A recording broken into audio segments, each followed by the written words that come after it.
Hi folks, welcome back to GP Reactions. I hope you're well. I hope you've been having a great week. We're doing some reactions and I'm now going to be reacting to a track by Ian Dury and the Blockheads. This track is called What a Waste. I don't think this was actually on an album. It possibly made it to a greatest hits album.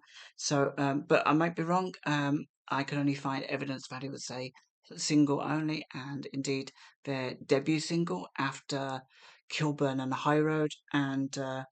So yeah, this entered the UK Top 40 on the 29th of April 1978, and it peaked at number 9, so it was their first single. This is the top of the Pops performance. That can't really talk today. And really, really loved so far the Injury track. I think, have I just reacted to one? No, I think I've reacted to several Injury tracks now. And this will probably be my third or fourth. So yeah, I love their sound, love the whole ensemble of the Blockheads. And of course, the poet himself, Ian Dury, is absolutely amazing.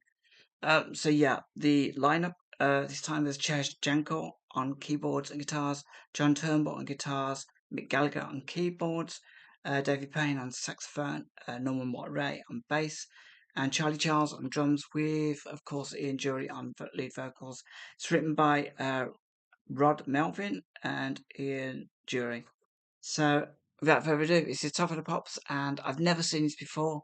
I think actually that this when Top of the Pops was being rerun, this David Lee Travis episode may have not have made it to air at the time, a few years back. So I definitely haven't seen it before, but I'm really excited to watch it now.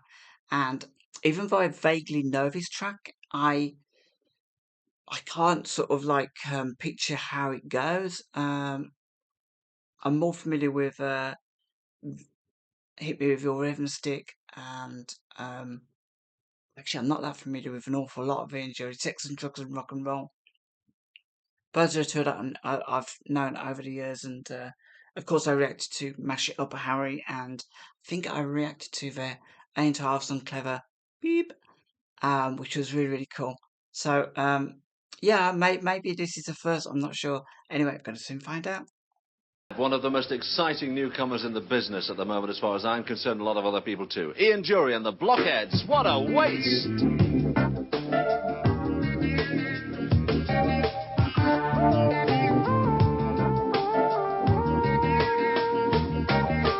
I could be the driver in articulated lorry. I could be a poet, I wouldn't need to worry. I could be a teacher in a classroom full of scholars. I could be the sergeant in a squadron full of wallers. What a waste. What a waste. What a waste. What a waste. Because I chose to play the fool in a six-piece band. Burst my nerves every one night stand. I should be glad to be so inclined. What a waste, what a waste. Rock and roll don't always do.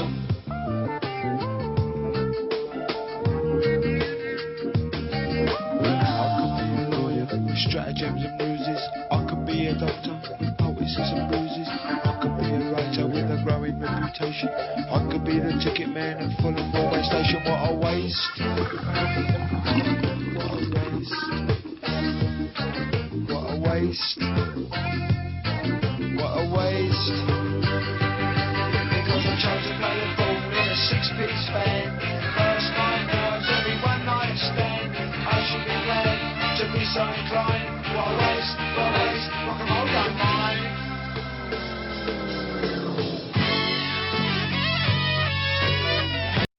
This is great so far. Yeah, it's very clear to me. Like I do remember this one from back in the day, and I don't remember watching it on Top of the Pops, but I kind of vaguely remember listening to it. And what I really love about this, watching it now, is how much I appreciate like the bass. It's really, really wonderful. Who's on the bass now? It's Norman Watt-Ray, and yeah, he's like the bass is really good. I've come to really appreciate bass in songs, but his whole band's just amazing. I mean, from the keyboard to the sax, little blasts of sax throughout this. I never really noticed that before. I can remember that very distinctly in Hit Me With Your Rhythm Stick. There was a real amazing sax break in that with the two saxophones. But um, yeah, all the instruments in this is just amazing. And of course, like Ian Dury on vocals as well.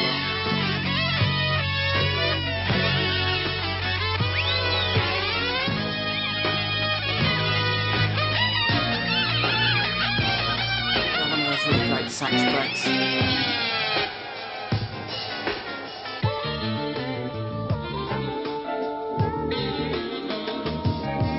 I could be the catalyst that sparks the revolution. I could be an inmate in a long-term institution. I could do wild extremes, I could do or die. I could yawn and be withdrawn and watch them gallify. What a waste. What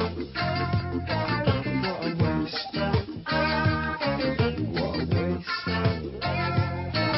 What a waste. Got the chance to play with Dury in a six-piece band. First night girls, every one night stand. I should be glad to be so inclined. What a waste, what a waste, rock and roll don't mind.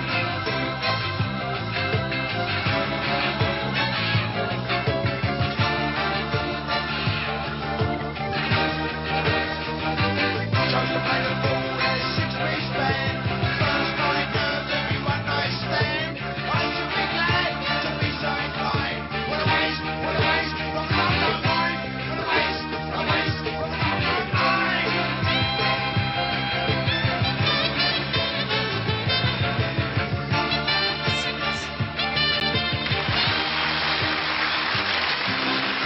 Come on, you've got to admit it. We have brightened up your Thursday evening already, and we're Yeah, it was great. That was first time watching Ian during the Blockheads. What a waste on Top of the Pops. This was a wonderful track, and I never really kind of appreciated how good the music actually was that they produced. I mean, I think when I've heard Ian Dury back in the day, it was a case of just listening to his very quirky lyrics and having a bit of a giggle at what I'm listening to with Hit Me With Your Rhythm Stick. But listening to it now, it's just I really, really appreciate a lot more just the skill, the musicianship of these guys is just out of this world. And even like the little backing vocals, and the little melodies, it's just so cool to listen to.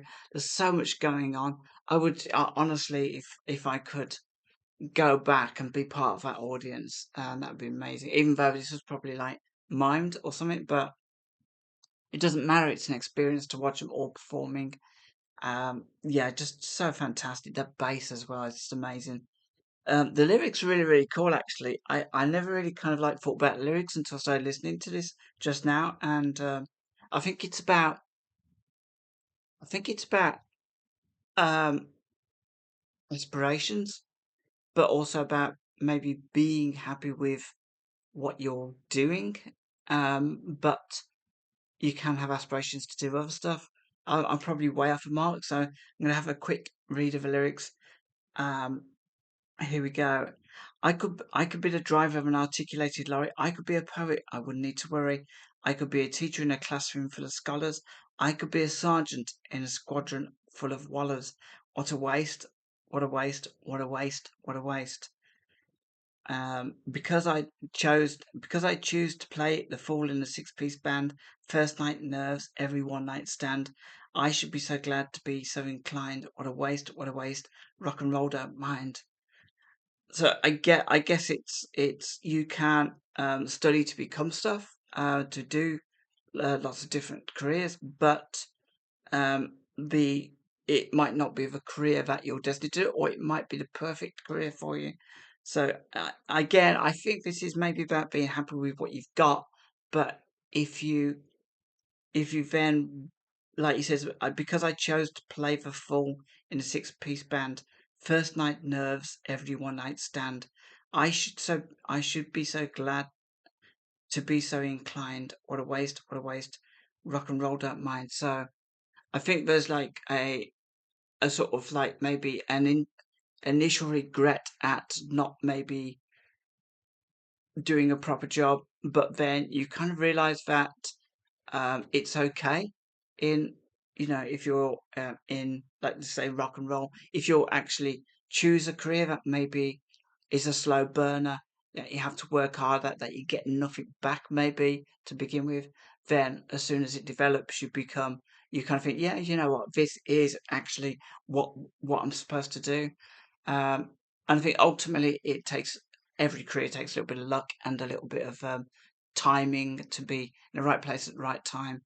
Um, but also it takes a lot of hard work. I'm guessing, people think that musicians have it easy. And when you kind of look at some of the documentaries, even of people who make music that might not necessarily like, I kind of think, like, they must be working 24/7 on this music. And so it's like a really, really incredible endeavor to actually keep that up and the pressure of that.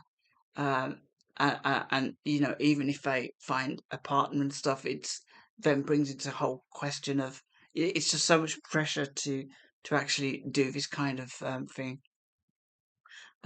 So yeah, this is a great, great lyrics.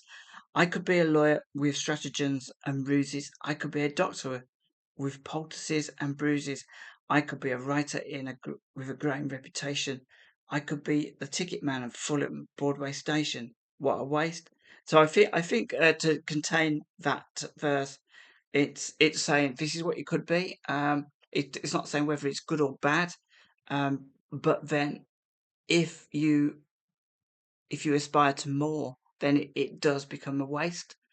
If you aspire to be a ticket man at Fulham Broadway station, then that's what It's not a waste. It's actually what you're destined to do, and everybody has to do something. Um, because I chose to play the fool, a six-piece band, first night nerves. I love that. I love that chorus bit. I could be the catalyst that sparks a revolution. I could be an inmate in a long-term institution. I could dream to wide extremes. I could do or die. I could yawn or be withdrawn and watch them gallop by. I don't really kind of get that verse. I have to be honest. Can somebody explain that to me?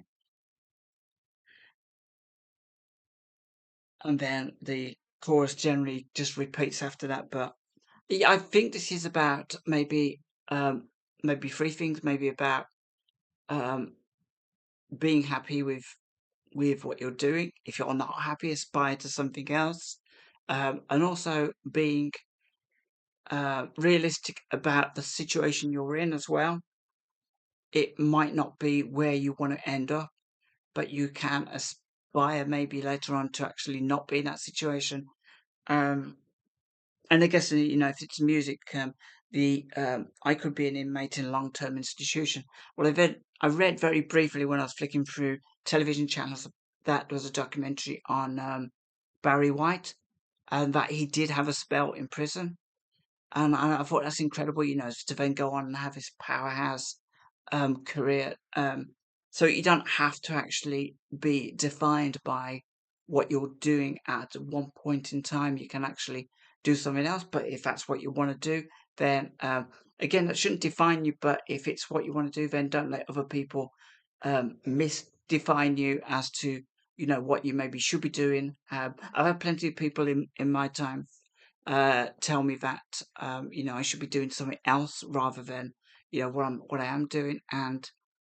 Um, and you know what? I could, put a lot more pressure on myself and work to a higher degree to get a better career, to get a few grand more in my bank account, and for sure that would be good. Money kind of helps you do stuff, but ultimately, if you're kind of happy doing the career you've got or the job you've got, then just that's good enough. At the end of the day, when we die with what we came in with the world, which is just ourselves. To be honest, you can't take the money with you.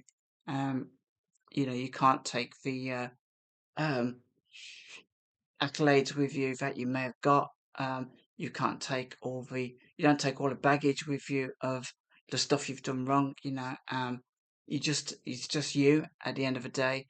When you're born, it's just you. When you die, when it's just you. And I think this song is basically that. It's just saying, you can be all of these things, or you can be more, or you can do something different. You don't have to kind of follow a set pattern of go to school, get a job. You can go to school and then think about something else. Then, if you're a creative type, then, like being Jury, you go to art school and you then go on from there to become an amazing poet.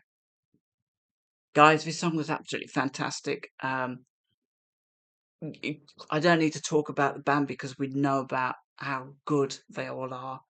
From Chaz Jankel on the keyboards, um, John Turnbull guitars, Mick Gallagher on the keyboards, or Davey Payne on sax. That saxophone is just cracks me up. It's so good. Um, Norman Watt-Ray on bass. I love that bass, and that was the first time I actually did see Ian Dury was on Top of the Pops. I think with not Norman Watt-Ray on the bass during "Hit Me with Your Rhythm Stick." And yeah, and the drumming as well. It all fits together. It's a perfect band. When I watched Mash It Up Harry, it was just amazing. It's such an experience to actually see such an accomplished band together making that kind of music. So this is it's just a joy to watch Ian during the Blockheads. And even though I remember this one, I've never actually sort of listened to it properly. Um, and because it's like a certain sort of tone all the way through. Um, to a degree, it's very sort of poetically, I wouldn't say monotone because but it's not as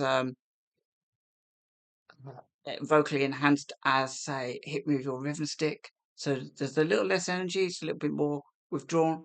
And I think in the past, because of that, I've maybe sort of glossed over this one a little bit. But like listening to it now is just really, really amazing. And yeah, it's very definite the way he's delivered that vocal to actually convey the lyrics of the monotony maybe of the jobs that we do. Do do do do do do do, and it just and it just draws you along on the song, and it's a little bit of a mantra, when it gets to the chorus. So I absolutely love that. And the one thing I actually sort of realize about a lot of music these days is that there's it's not just the singer singing a song. It's how they sing that song, and how they sing the song adds an extra dimension to what the song means. And I often miss that. I still miss that these days, doing reactions. And I really it's something I really want to work at a little bit more to understand, the tone of voice, the pitch, and everything like that, to understand, what they're trying to convey. Especially, like when they're mispronouncing or pronouncing like consonants or something like that. Particular emphasis on certain letters, and it's that kind of thing. And when I listen to something like Ian Dury in a Blockheads, I'm really trying to listen for that now to see how he conveys the message of a song.